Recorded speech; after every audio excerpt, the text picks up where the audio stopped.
Alone എന്തൊരു മൈൻഡില്ലാത്ത? എനിക്ക് വയ്യ. എന്തു പറ്റി? ഒരു മൂഡില്ല. അതെന്താ ഇല്ലാത്തെ? എല്ലാത്തിനും റീസൺ അറിയണോ? അല്ല, ചോദിച്ചോന്നേ ഉള്ളൂ. പറയാൻ പറ്റില്ലെങ്കിൽ പറയണ്ട. പറയാൻ പറ്റില്ല ഞാൻ പറഞ്ഞോ? ചേടാ എന്നാ പറ. എനിക്കെന്തോ മൂഡ് സിൻസ്. അതെന്തു പറ്റി? പെണ്ണുങ്ങൾക്ക് എപ്പോഴാ അങ്ങനെയൊക്കെ വരിക? ഓ, പക്ഷെ എല്ലാവർക്കും വരണമെന്നില്ലല്ലോ. എല്ലാവർക്കും വന്നൂറാന്നൂല്ലല്ലോ. അതുമില്ല. പക്ഷെ ഇത് കന്നിമാസമല്ലല്ലോ. ഏതാ മന്ദാ, ഞങ്ങൾക്ക് വർഷത്തിൽ 2 വട്ടം വരും. എന്ന് വെച്ച് 2 കന്നിമാസം ഉണ്ടാ? അതില്ല. പൊട്ടത്തരം വിളിച്ചു വരണമെന്തെങ്കിലും തിന്നാന്താ? എനിക്ക് വിശക്കും. 2 ട്രീറ്റ് തരട്ടെ? ഒരു ട്രീറ്റ് എടുത്ത് 4 മുറിച്ച് അതിൽ 2 കുഞ്ഞിപ്പിത് തരാനല്ലേ? അത് നീ തന്നെ നിന്നാ മതി. പിന്നെ ഇപ്പൊ എന്താ വേണ്ടേ? എനിക്ക് ചിക്കൻ വേണം. ചിക്കൻ ഇനി വാങ്ങിട്ടൊക്കെ വേണ്ടേ? അപ്പൊ ഇന്നെ ഫ്രിഡ്ജിലുണ്ടായിരുന്നാ? അത് ഞാൻ എന്താ നിനക്ക്? നിനക്ക് വേണമെന്ന് പറഞ്ഞില്ലല്ലോ. അത് എനിക്ക് മേടിച്ചു വെച്ചല്ലേ ചേച്ചി? അങ്ങനെ എഴുതി വെച്ചിട്ടൊന്നുമില്ലായിരുന്നു.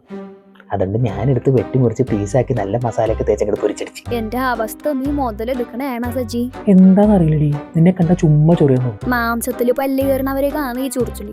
ഇതൊന്ന് കഴിഞ്ഞോട്ടെ, കാണിച്ചു തരാ ഞാൻ. വേണ്ട വേണ്ട, ഈ സമയത്ത് വെറുതെ ഓരോന്ന് പറഞ്ഞു മൂടുകളേണ്ട. ഞാൻ പ്രസവിക്കാൻ കിടക്കൊന്നുമല്ല. എനിക്കറിയാം, എന്നാലും ഒരു ആർത്തവകാല ശുശ്രൂഷ എന്നുള്ളൊരു ഉദ്ദേശത്തിൽ പറഞ്ഞ. എന്നാ നല്ല മനസ്സുകൊണ്ട് എന്തെങ്കിലും തിന്നാൻ തന്നെ ശുശ്രൂഷിക്കും. ട്രീറ്റ് പൊറപ്പിച്ചു തരരുത് പ്ലീസ്. 2 ഫുൾ പീസ് തരുമോ? തരാം. എന്നാ എടുത്തോണ്ട് വാ. നന്മയുള്ള ലോകമേ കാത്തിരുന്ന് കാണുക, 2 ട്രീറ്റ് ഫുള്ള് തരും കരളുറപ്പുള്ള മുതലാളി.